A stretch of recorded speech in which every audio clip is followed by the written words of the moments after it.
হুটহাট ভাইরাল হয়ে যাওয়া, এখন তো অনেকে ইচ্ছা করেও ভাইরাল হচ্ছে।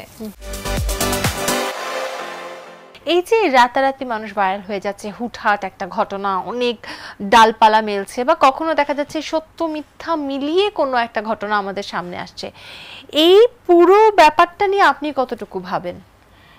এটা এই যে বললাম না যে হুটহাট ভাইরাল হয়ে যাওয়া, এখন তো অনেকে ইচ্ছা করেও ভাইরাল হচ্ছে, অনেকে ইচ্ছা করে ভাইরাল হয়।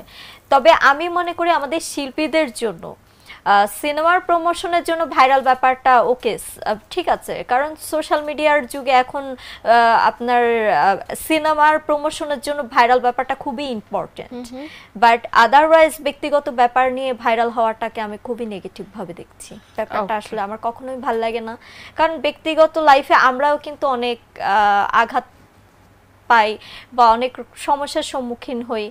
একটা সময় যে বয়সের একটা ভুল ছিল, অনেক রকম কষ্ট লাগলে একটা স্ট্যাটাস দিয়ে দিতাম, কিন্তু এখন বয়স যখন বাড়ছে, পারিপার্শ্বিক অবস্থানগুলো যখন দেখছি, তখন মনে হচ্ছে যে না, ব্যক্তিগত ব্যাপারটা ফেসবুকে শেয়ার না করাই ভালো।